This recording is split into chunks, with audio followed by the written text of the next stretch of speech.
हिमाचल प्रदेश के इतिहास के स्रोत। हिमाचल प्रदेश के पठियार और कनिहारा में किस प्रकार के प्राचीन शिलालेख पाए गए हैं? पत्थर शिलालेख। औदुंबरों के सिक्कों पर किसके चित्र अंकित मिले हैं? त्रिशूल और बैल के। किस स्थान पर ऐसी मूर्तियां चट्टानों पर अंकित है जिससे सिद्ध होता है कि आदिवासी कोल जाति के लोग हिमाचल प्रदेश में बस गए थे? कुमायूं के चंदेश्वर, सोमेश्वर और छत्तीस की चट्टानों से। नेक्स्ट क्वेश्चन है, ताबो गांव में वर्षों पुरानी मम्मी किस वर्ष प्राप्त हुई? 1967 में। हिमाचल प्रदेश में मानव की प्रारंभिक पहचान योग्य अवशेष कब पाए गए? 1955 में। पत्थर के हथियार किस वर्ष खोजे गए? 1955 में बीबी लाल और जीसी महापात्रा द्वारा कांगड़ा में। कुल्लू के राजाओं की वंशावली में बदलाव 1869 और 1870 के दौरान किसने किए? कैप्टन हारकोर्ट ने। किसने कांगड़ा, नूरपुर, मंडी, सुकेत, चंबा और राजौरी के राजाओं की वंशावली प्रकाशित की? अलेक्जेंडर कनिंघम ने। पहाड़ी राज्यों की वंशावली की तरफ सबसे पहले ध्यान आकर्षित करने वाले विद्वान कौन थे? William Moorcroft. चकली तांबे के सिक्के जो 10वीं शताब्दी के आसपास मौजूद थे, हिमाचल प्रदेश के किस स्थान से संबंधित थे? चंबा। हिमाचल प्रदेश में प्राचीन अभिलेख किन लिपियों में उत्कीर्ण मिले हैं? ब्राह्मी, शारदा और नागरी में। 20वीं शताब्दी में कुलिंद राज्य के सिक्के किन स्थानों पर प्राप्त हुए हैं? अंबाला और सहारनपुर में। कुलिंदों के सिक्कों पर किसकी आकृति पाई गई है? त्रिशूल के साथ शिव की। कांगड़ा के पठियार और कनिहारा के प्राचीन चट्टानी शिलालेख किस लिपि में है? ब्राह्मी और क्रॉस्ती लिपि में। किन 6 गणराज्यों के समूह का महाभारत व अन्य पुस्तकों में वर्णन मिला है? त्रिगर्त का। 10 आर्य राजाओं के युद्ध को प्राचीन इतिहास में किस युद्ध के नाम से जानते हैं? दशराग।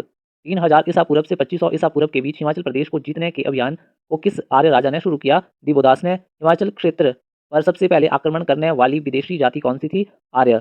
महाभारत के अनुसार औदुंबर किसके वंशज थे? विश्वामित्र के।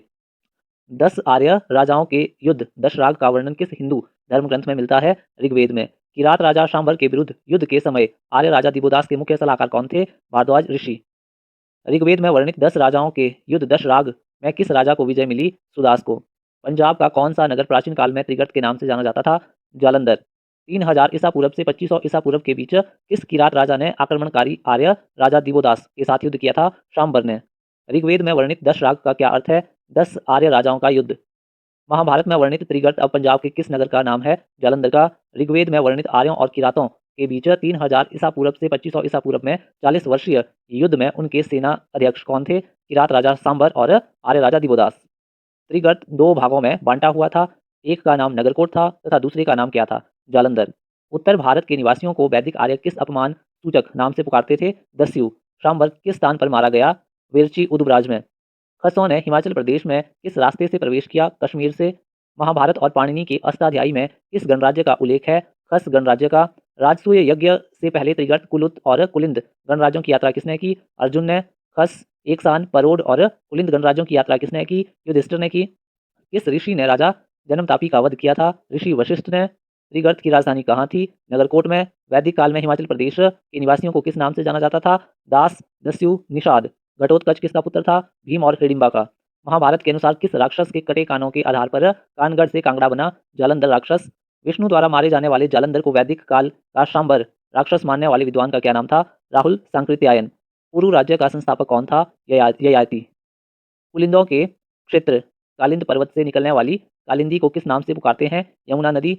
गब्दिका जनपद किससे संबंधित है? चंबा के गद्दियों से संबंधित है। कुल्लू के उस शासक का क्या नाम था जिसकी प्रसिद्धि से वसुंधरा को पृथ्वी कहा जाने लगा? पृथु। भूमिचंद की 234वीं पीढ़ी में पैदा हुआ वह कौन सा शासक था जिसने महाभारत के समय कौरवों का साथ दिया था? सुशर्मा। कांगड़ा के कटोच वंश के पहले राजा भूमिचंद की उत्पत्ति किससे हुई थी? पार्वती से। किस पौराणिक राजा की राजधानी सराहन थी? बाणासुर।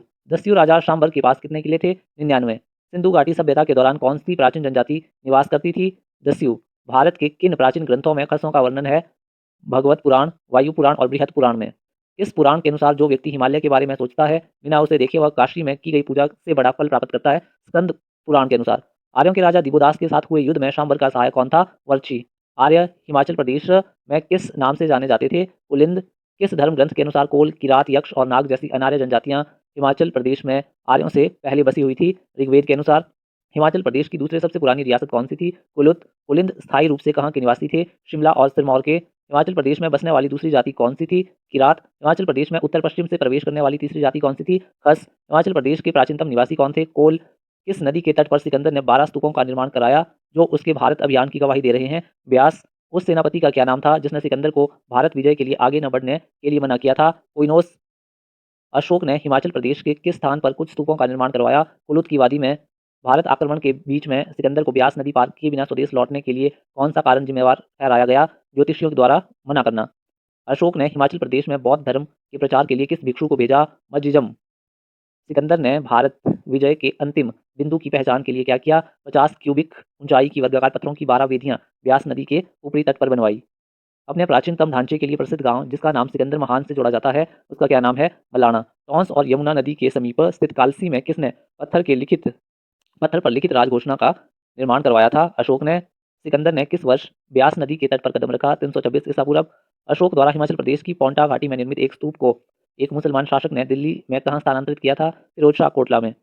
समुद्रगुप्त ने किस शताब्दी में हिमाचल प्रदेश के नवगठित राज्यों को अपने अधीन किया था? चौथी शताब्दी में। समुद्रगुप्त ने किस वर्ष हिमाचल प्रदेश के स्थानीय शासकों को अपनी प्रभुसत्ता स्वीकार करने की चुनौती भेजी थी? 340 ईसा पूर्व। किस गुप्त सम्राट ने हिमाचल प्रदेश के राजाओं को अपना प्रभुत्व स्वीकार करने और लड़ने की चुनौती दी थी? समुद्रगुप्त ने। चीनी यात्री षवेन त्सांग के अनुसार सन 500 ईस्वी में कुल्लू पर किसका शासन था? विहंग मणिपाल का। अरिस्टा के अनुसार कनौज के किस राजा द्वारा नगरकोट के राजा को पराजित करने के बारे में कहा जाता है? हर्षवर्धन। 500 ईस्वी में किस हूण शासक ने हिमाचल प्रदेश सहित भारत में जनजीवन को अस्त व्यस्त करके रख दिया था? तोरमान ने। भारत का एटिला कहलाने वाले मिहिर कुल हूण को 520 ईस्वी में किसने पराजित किया था, जिसके बाद वह भागकर कश्मीर का धोखे से राजा बन बैठा था? यशोवर्मन। गुर्जरों का संबंध किससे जोड़ा जाता है? हूणों से। श्वेन त्सांग के अनुसार कुल्लू का घेरा कितने मील का था? 75 मील का। श्वेन त्सांग ने भारत की यात्रा कब की? 629 ईसा पूर्व। तोरमान कौन था? 5वीं शताब्दी का एक हूण आक्रमणकारी और शासक था।